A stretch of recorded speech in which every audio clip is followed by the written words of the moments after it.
Bobby Sherman was the epitome of the 1960s teen idol, yet he never let fame define his life. With a mop of shaggy hair, sky blue eyes, and an earnest grin, he captured the hearts of a generation through hits like Little Woman and Julie, Do You Love Me? But fame was only the beginning for Bobby. What followed was a journey of devotion, to family, to service, and to a life rooted in quiet purpose. Born Robert Cabot Sherman Jr. on July 22, 1943, in Santa Monica, California, Bobby grew up in the San Fernando Valley as the youngest of two children.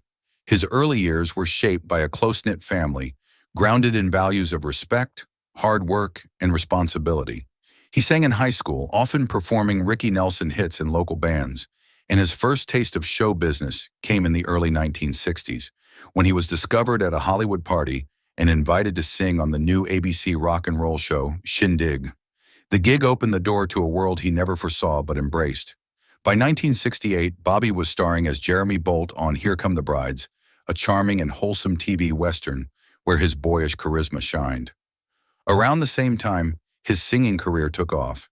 His debut single, Little Woman, peaked at number 3 on the Billboard Hot 100, and others followed. Julie, Do You Love Me?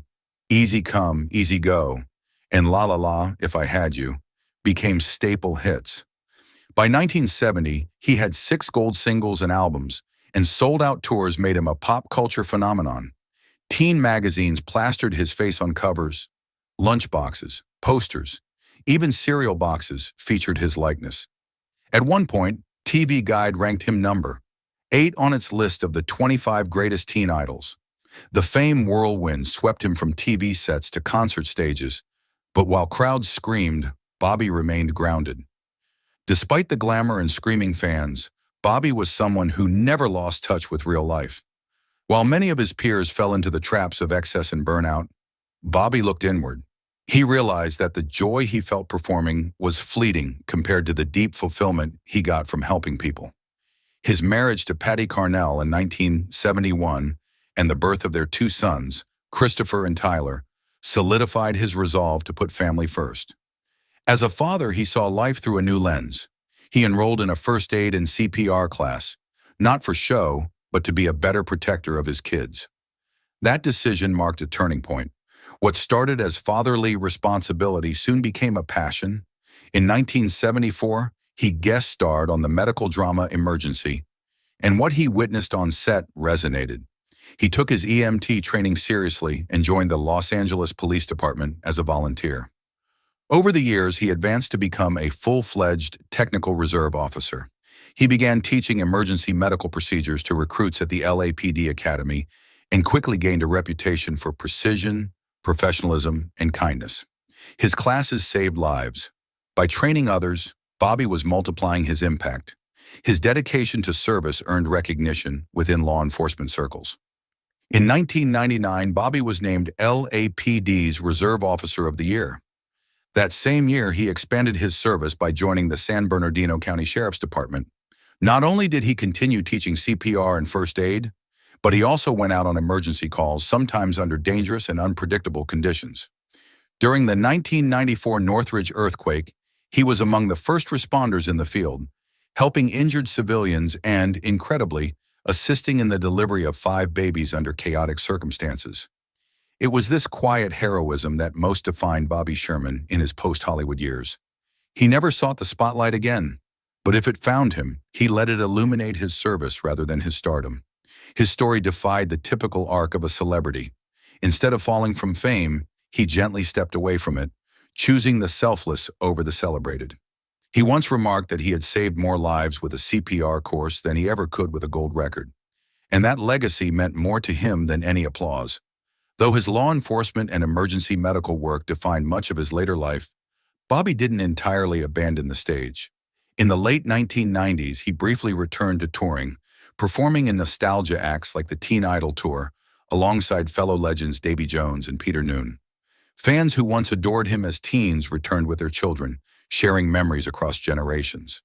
His last solo concert took place in 2001, a heartfelt farewell to music that had launched his journey.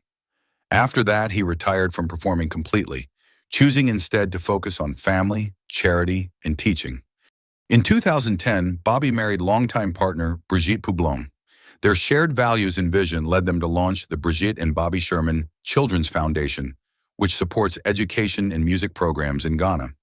Their nonprofit has helped countless students access learning opportunities, musical instruments, and mentorship.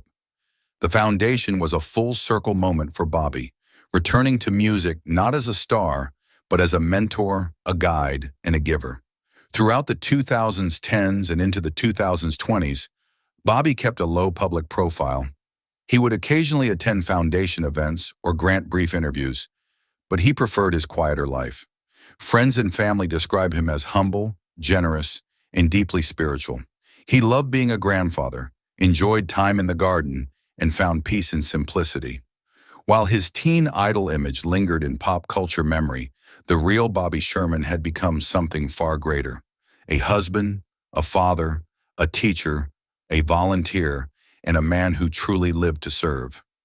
In early 2025, Bobby revealed privately to close friends and family that he had been diagnosed with stage 4 kidney cancer.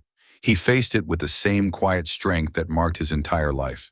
He continued to receive treatment, all while maintaining his role in the foundation and staying closely connected to his loved ones. His wife Brigitte described him as brave and compassionate to the end, always thinking about others, even while in pain. On June 24, 2025, Bobby Sherman passed away peacefully at home, surrounded by family. He was 81 years old.